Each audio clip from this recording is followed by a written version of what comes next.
ዛሬ ዓለም በአንድ ትልቅ ስጋት ውስጥ ትገኛለች። የዜና አውታሮች ሁሉ ስለ ኢራንና እስራኤል ግጭት ይጮኻሉ። ጦርነት፣ የኒውክሌር ዛቻ እና ሚስጥራዊ የጥምረት እጅ ከ2500 ዓመታት በፊት በመጽሐፍ ቅዱስ ውስጥ ተጽፎ አልቋል። ከዘፍጥረት እስከ ራዕይ መጽሐፍ ድረስ የተደበቀው የኢራን ወይም የጥንቷ ፋርስ ሚስጥር ምንድን ነው? የዓለምን መጨረሻ የሚጀምረው ያ አስፈሪ ትንቢት ሊፈጸም ተቃርቧል። እስከ መጨረሻው ተከታተሉኝ። ዛሬ ጥቂቶች የሚደፍሩትን ምስጢር አብረን እንፈተዋለን። ታሪኩ የሚጀምረው ከዓለም መጀመሪያ ከታላቁ የጥፋት ውሃ በኋላ ነው። የኖህ ልጆች ምድርን መሙላት ሲጀምሩ የዛሬዋ ኢራን መሰረት በሁለቱ ወንድማማቾች ላይ ተጣለ። እነዚህም ማዳይና ኤላም ናቸው። ማዳይ የያፌት ልጅ ሲሆን በሰሜናዊቷ ኢራን የሰፈሩት የሜዶናውያን አባት ነው። ኤላም ደግሞ የሴም ልጅ ሲሆን በደቡባዊ ለም ምድር ሰፈረ። የሚገርመው ግን ኤላም በመጽሐፍ ቅዱስ የመጀመሪያውን የዓለም ጦርነት የከፈተች ብሔር መሆኗ ነው። በዘፍጥረት 14 ላይ የኤላም ንጉሥ ኮሎዶጎሞር አብርሃምንና ሎጥን ለመጋፈስ ሲመጣ እናያለን። አባት አብርሃም በ318 አገልጋዮቹ ብቻ ይህን ኃያል ንጉሥ ድል ማድረጉ ዛሬም ለኢራንና ለእስራኤል ግጭት ትልቅ ምልክት ነው። የእግዚአብሔር እጅ ካለበት ሕዝብ ጋር መጋጨት መጨረሻው ምን እንደሆነ ታሪክ ራሱ ምስክር ነው። ወደ ኋላ ስንመለከት ፋርስ ሁልጊዜም የእስራኤል ጠላት አልነበረችም። እንዲያውም ነቢዩ ኢሳይያስ ንጉሥ ቂሮስ ሳይወለድ ከ150 ዓመታት በፊት በስሙ ጠርቶ ትንቢት ተናግሮለታል። ለቀባውት ለቂሮስ ይላል ቃሉ። አንድ አረማዊ ንጉሥ እንዴት የእግዚአብሔር ቀቢ ሊባል ቻለ? እዚህ ጋር ነው ሴራው የሚጀምረው።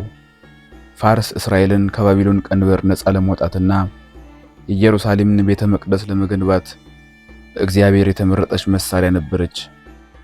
የሚያሳየው እግዚአብሔር በዓለም መንግስታትና በኃያላን ነገሥታት ላይ ፍጹም ስልጣን እንዳለው ነው። ፋርስ በአንድ ወቅት ለእግዚአብሔር ሕዝብ ጋሻና መሸሸጊያ ነበረች። ቂሮስ በባቢሎን ድል ሲያደርግ አይሁዳውያን በምርኮ ተስፋ ቆርጠው ነበረ። ነገር ግን ይህ የፋርስ ንጉሥ እንደሌሎቹ አልነበረም። እርሱ የሃይማኖት ነፃነት አወጀ። ዛሬ በብሪቲሽ ሙዚየም የሚገኘው የቂሮስ ሲሊንደር ይህንኑ የመጽሐፍ ቅዱስ እውነት ለዓለም ይመሰክራል። ቂሮስ ቤተ መቅደሱ እንዲገነባ ብቻ ሳይሆን በባቢሎን የዘረፈችውን ወርቅ፣ ብር ሁሉ ለአይሁዳውያን መልሶ ሰጠ።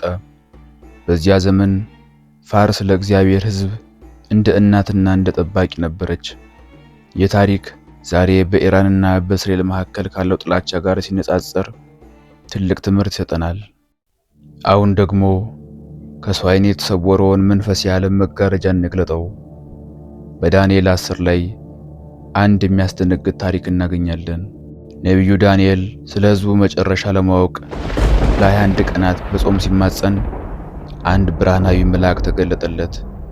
መልአኩም እንዲህ አለው፣ የፋርስ መንግስት አለቃ ግን 21 ቀን ተቋቋመኝ። ቆይ አንድ ምድራዊ ንጉሥ እንዴት መልአክን ሊያቆም ይችላል? እዚህ ላይ ነው ሚስጥሩ ያለው።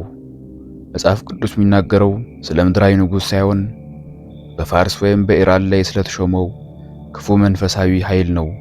ይህ የፋርስ አለቃ የተባለው መንፈስ ዛሬም በዚያች ምድር ላይ ትልቅ ውጊያ እያደረገ እንደሆነ ያስረዳናል። በኢራን ምድር ላይ የሚታየው ለውጥ በሰው ፍላጎት ብቻ የመጣ አይደለም፣ በሰማያዊ ስፍራ በሚደረግ መንፈሳዊ ጦርነት እንጂ።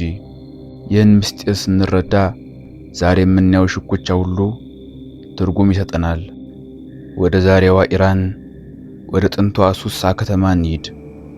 በዚያ ቤተ መቅደስ ውስጥ አንዲት ወጣት አይሁዳዊት ለእንዲህ ላለ ዘመን ተጠርታ ነበረ። እሷም ንግሥት አስቴር ናት። ሐማ የተባለው ሰው አይሁድን ለማጥፋት የሴረው በፋርስ ምድር ነበረ። ነገር ግን እግዚአብሔር የፋርስን ዙፋን ተጠቅሞ ሕዝቡን አዳነ። ዛሬም በኢራን ውስጥ የአስቴርና የመርዶኪዎስ መቃብር መኖሩ መጽሐፍ ቅዱስ የታሪክ መጽሐፍ መሆኑን ያረጋግጣል። ሌላው ትልቁ ነጥብ ሰብአ ሰገል ናቸው። እነዚህ ጠቢባን ከየት መጡ? ብዙ ሊቃውንት እንደሚስማሙት የመጡት ከፋርስ ከኢራን ነው። አስቡት፣ የአይሁድ ሊቃውንት በኢየሩሳሌም ሆነው መሲሁን ሳይቀበሉ ከኢራን ምድር የተነሱ ጠቢባን ግን በኮከብ ተመርተው መጥተው ለጌታ ሰገዱ። ኢራን ለክርስቶስ የመጀመሪያውን ክብር የሰጡ ሰዎች መፍለቂያ ናት። አሁን እጅግ አስፈሪና ትንቢታዊ ክፍል ላይ ደርሰናል። በሕዝቅኤል 38 ላይ በመጨረሻው ዘመን በእስራኤል ላይ ታላቅ ጦርነት እንደሚነሳ ተጽፏል። ከጎግ ጋር አብረው የሚሰለፉት ብሔራት ዝርዝር ውስጥ የመጀመሪያዋ ማን እንደሆነች ታውቃላችሁ? ፋርስ ወይም ኢራን። ትንቢቱ እንደሚለው ኢራን ከሩሲያና ከሌሎች ሀገራት ጋር በመሆን እስራኤልን ለመውረር ተነስታለች፣ ትነሳለችም። ዛሬ በዜና የምንሰማው የኢራንና የእስራኤል የቃላት ጦርነት የዚህ ትልቅ ትንቢት ጥላ መሆኑን ልብ በሉ። መጽሐፍ ቅዱስ የጦርነት የሚጠናቀቀው በሰው ኃይል ሳይሆን እግዚአብሔር ራሱ ከሰማይ በሚያዘንበው እሳትና ድንጋይ እንደሆነ ይነግረናል። ነገር ግን ታሪኩ በጦርነት አያበቃም። እግዚአብሔር ለኢራን ሕዝብ የሚገርም የምሕረት ቃል አለው። በኤርምያስ ምዕራፍ 49 ከቁጥር 39 ላይ እንዲህ ይላል፣ በመጨረሻው ዘመን የኤላምን ምርኮ መልሳለሁ፣ ዙፋኔንም በኤላም አኖራለሁ። ዛሬ በኢራን ውስጥ የሚታየው ቤተክርስቲያን በዓለም ላይ በፍጥነት እያደገች ያለች ቤተክርስቲያን መሆኗን ያውቃሉ? ሺዎች በህልምና በራእይ ክርስቶስን እያዩት ነው። ይህ ትንቢቱ እየተፈጸመ መሆኑን ያሳያል። እንግዲህ ተመልካቾቻችን፣ እኛ የምንኖረው የታሪክ ምስክሮች በሆኑበት ዘመን ነው። ዛሬ የሰማችሁት ምስጢር ሕይወታችሁ እንዲቀይርና እንድትነቁ እመኛለሁ። ለዚህ አስደናቂ ትንተና ያላችሁን ሐሳብ በኮሜንት አጋሩኝ። በመጨረሻው ዘመን ላይ ነን ለሚለው ጥያቄ የራሳችሁን መልስ ጻፉልኝ። በሚቀጥለው ቪዲዮ እስክንገናኝ እግዚአብሔር ኢትዮጵያና ሕዝቦቿን ይባርክ። ሰላም ቆዩ።